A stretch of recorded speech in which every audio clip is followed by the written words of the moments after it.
सही रखिए अल्लाह। अनीसा ने कभी सपने में भी नहीं सोचा होगा कि कभी इन हालात में उन्हें अपने भाई के घर जाना होगा, जब न सामने उनका भाई होगा, न भाई का परिवार और न भाई का घर।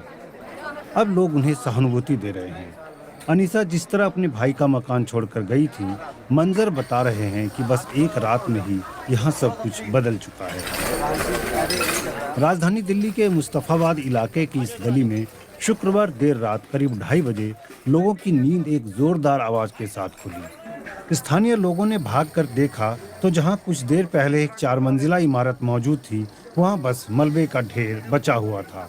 उस वक्त जब लोग गहरी नींद में थे, गली में हाजी तहसीन का मकान पल भर में भर भराकर मलबे में बदल गया और इसके नीचे कई लोग दब गए। इस हादसे में अब तक 11 लोगों की मौत हो चुकी है, जिनमें 4 साल की एक बच्ची, 6 साल का एक बच्चा और एक 2 साल का बच्चा भी शामिल है। सारा भैया मेरा सही रखिए अल्लाह।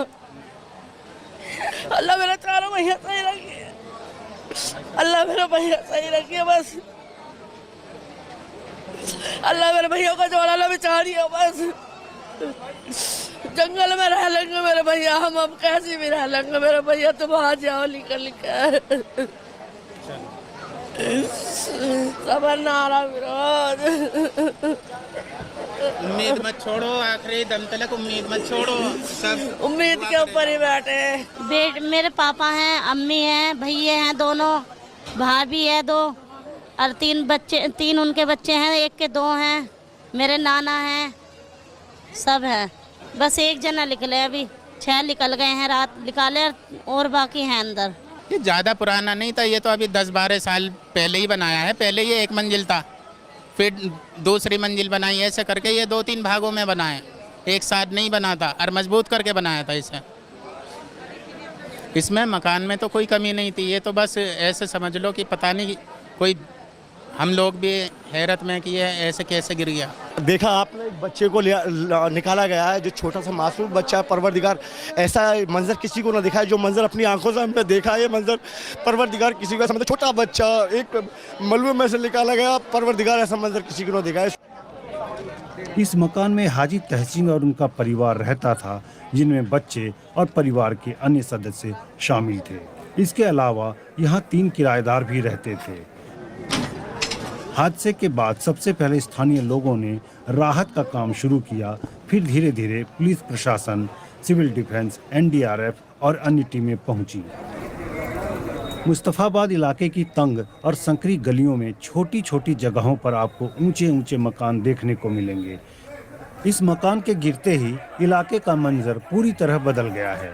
तंग गलियों की तरफ आ रही एम्बुलेंस की आवाजें, मलबा हटाने में लगी मशीनें, जगह की कमी में मलबे को हटाने में लगे राहत कर्मी। यही नहीं, आसपास के मकानों की क्या हालत है वो इन लटकते मलबों में दिखाई देते हैं।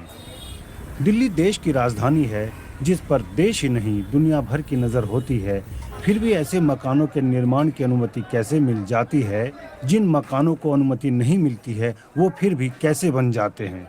इसका जवाब किसी के पास नहीं है तो बस सियासत और आरोप। सीलमपुर जैसे इलाके में, मुस्तफाबाद जैसे इलाके में, जामिया मिल्लिया में, जाफराबाद में, सीमापुरी में, पुरानी दिल्ली में ये ज़्यादा है इस प्रकार की घटनाएं। 6-6, 7-7 मंजिल के इलीगल कंस्ट्रक्शन है, बिल्डर और कुछ अधिकारी मिले हुए हैं और यहाँ पर कोई कानून ही नहीं चलता। ऐसा नहीं चलेगा और डेफिनेटली एमसीडी कमिश्नर को हमने बुलाया है, उनको कार्रवाई करनी पड़ेगी। नहीं तो आज से 2-3 महीने पहले जब मैं चुनाव जीता था, उस समय मैं इस एरिया में घूम रहा था और इस प्रकार की बिल्डिंगें, अनऑथराइज्ड बिल्डिंगें बनी, उनके बारे में हमने उनसे कहा था। और जिन लोगों के माध्यम से ऐसी बिल्डिंग बनाने का काम किया, बिल्डिंग माइलॉज को ध्यान में नहीं रखा, उनके खिलाफ सख्त कार्रवाई होनी चाहिए। अभी तो यहाँ रात को 3 बजे एक बिल्डिंग कोलैप्स हुई है, जिसमें 20 से 22 लोगों के दबे होने की सूचना है। पड़ोसी और रिश्तेदार बता रहे हैं लगभग 15 लोगों को रेस्क्यू किया गया है यहाँ से। और जो ऑफिसर्स बता रहे हैं, एसडीएम जो बता रहे हैं कि 4 लोगों की डेथ हुई है। राहत कार्य जारी है और हम सारे लोग ये चाहते हैं कि जल्द से जल्द जो लोग दबे हुए उनको सकुशल निकाला जाए। मुस्तफाबाद के बहुत सारे लोग, जिम्मेदार लोग यहाँ लगे हुए हैं। एनडीआरएफ की टीम है, सिविल डिफेंस की टीम है, दिल्ली पुलिस के लोग हैं, एमसीडी के लोग हैं और सारों की एक ही जद्दोजहद है कि जो लोग दबे हैं उनको जल्द से जल्द बाहर निकाला जाए और सकुशल वापस निकाला जाए। मुस्तफाबाद दिल्ली का एकमात्र इलाका नहीं है जहां इस तरह किसी इमारत के गिरने से हादसा हुआ हो। इससे पहले भी दिल्ली के बुराड़ी, करोल बाग, वेलकम, लक्ष्मी नगर और अन्य कई इलाकों में ऐसी घटनाएं होती रही हैं। हर बार एक कड़ी कार्रवाई का दावा किया जाता है और हर बार ऐसी घटना फिर से देखने को मिलती है।